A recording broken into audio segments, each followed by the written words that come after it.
Okay, so this ritual po, okay, welcome again.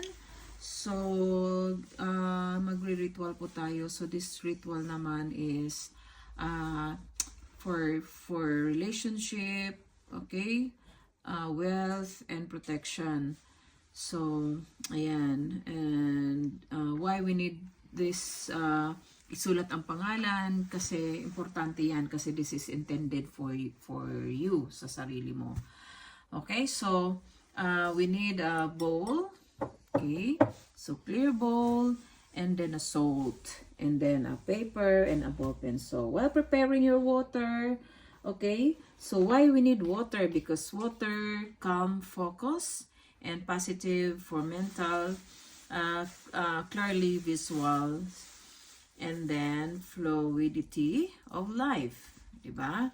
So, kailangan natin ang tubig. And then, why salt? Kasi sea salt is known for purification po and protective properties. Yan po ang mayroon ang salt. Okay?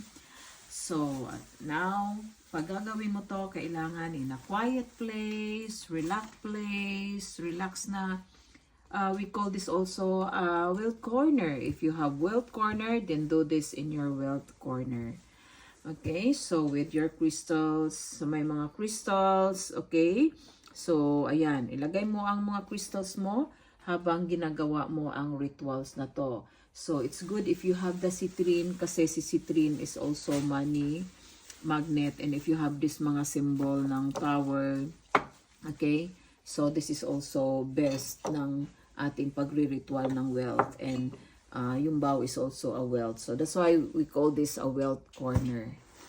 Okay, so yan po. So, nakapag-prepare ka na when you're preparing all these things, and then you can start the ritual.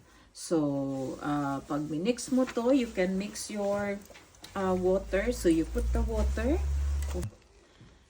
So, habang nilalagay niyo po ang water, okay, so, siniset niyo na po yung intention niyo. Okay, so magsasalita ka kasi mag-isa ka lang naman. So do kung ano ang mga gusto mo.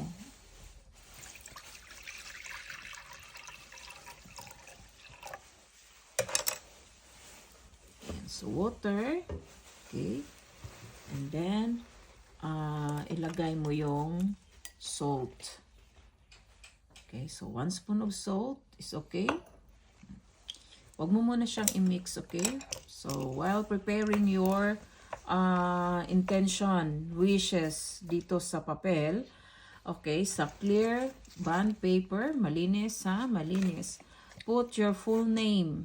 Kailangan yung full name, yung kapanganakan ng pangalan mo. Okay, so, ayan, isulat mo dyan. So, ayan. Ito hindi pa to yung sa akin because I will do it mine later na hindi naka-video, okay? But, for example, tayo dito ng Michelle Smith, okay? Sulat dyan, ha? Michelle Smith. Kunyari lang, okay? So, ilagay mo, ganyan ang pagkalagay po. And then, put your wishes dito. Lahat. So, for example, step by step, for yourself. Ba? Anong wish mo, okay? Affirmation, yung mga gusto mo. So, wealth, okay? So, wealth ba? And then for job, okay, for your promotion. So, be specific lahat. Isulat mo lang yan, okay? Sample lang yan. Sulat mo siya lahat.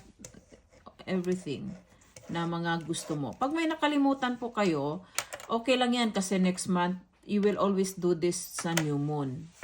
Okay? Every new moon, nagsiset tayo ng ritual. Iba rin yung ritual ng full moon. So, this is ng new moon is that's ano kasi yan yung panibago. So in every month of our life, iba-iba kasi ang na-encounter natin eh. So yan. Okay, so ano mo yan, and then fold mo yon. Or you can roll it. Pag gusto mo naman, i-roll mo siya. Okay? O pwede mong i-fold into small ganyan. So nandyan na yun, no? Nandyan na yung mga wish mo, nandyan na lahat.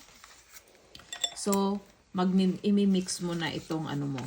When you're mixing this one, masasabihin mo rin yon, you know? Even sa, sa universe, and then Lord, of course. Ang ating Panginoon kasi siya naman talaga ang ano sa atin, nagbibigay talaga ng mga ganun ng guidance and the ano natin, no, protection sa ating mga sarili, you know. And also, why kailangan ang name mo? Kasi especially ito, kung may mga tao na nagbibigay ng bad energy sa'yo or gumagawa ng bad para sa'yo, so hindi yun mangyayari. Every time na mababanggit niya ang pangalan mo, na kinecurse ka ba or something bad na ano, hindi mangyayari yun. But when people also na nakaremember sa mga nagawa mong mabuti sa kanila at na-appreciate nila, may good karma naman din. Na, that's the karma, ano yan ina-activate mo yung karma. So the good karma, you're activating the good karma sa ritual na to. Okay? Kasi minsan, di ba, yung mga iba, ang dami ko mga natulungan, ang dami ko mga ganyan, ang dami ganyan, parang ako pa ang masama. So something ganon. So that's how to activate the good karma. Okay? So, of course, i-mix mo to and then salita ka, as I said. Okay? Yung mga gusto mong ano, na mga alisin sa buhay mo rin, na mga pain ba and everything. And then the wealth, yan, lahat, no? So lahat ng mga inano mo din, ano ka lang, salita ka while mixing it, okay? So minix mo na yan.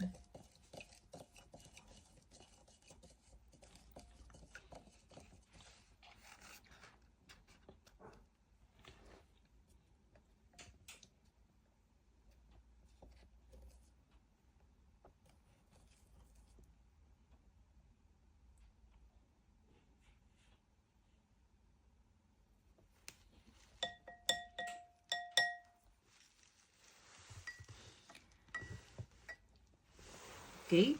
So, ito, isuk mo siya ng kahit ilang oras na gusto mo.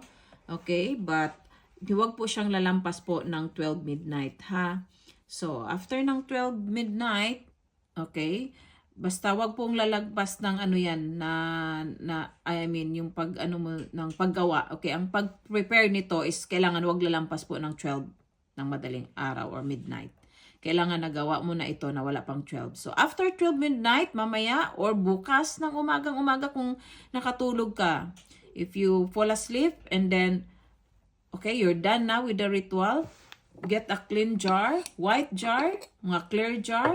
Or if you have this one, yung healer quartz natin, yung clear quartz, you can use this one muna, okay?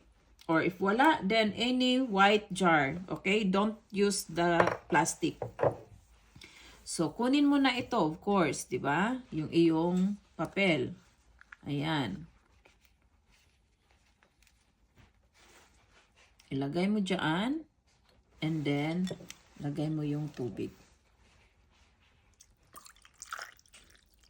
Okay? So, kung may tira, if may tira lang, itapon mo yan mamaya sa likod. Okay? Then, close it. Kailangan kino-close po yan. And then, ilagay mo sa iyong wealth corner, kung nasaan yung mga crystals mo, for 7 days. Okay? Example, sa akin dyan, for sure, dito yan mailagay, pero hindi pa to sa akin yan. So, for 7 days, and then after 7 days, okay, so assuming, tapos na ang 7 days, then, ibaon mo to siya sa lupa. Okay? Yung tira, itapon mo yan mamaya sa ano, sa likod. Ibaon mo to siya sa lupa. Okay? Thank God and thank the universe sa lahat ng kasagutan ng iyong mga winish. Okay? So, that's it for today.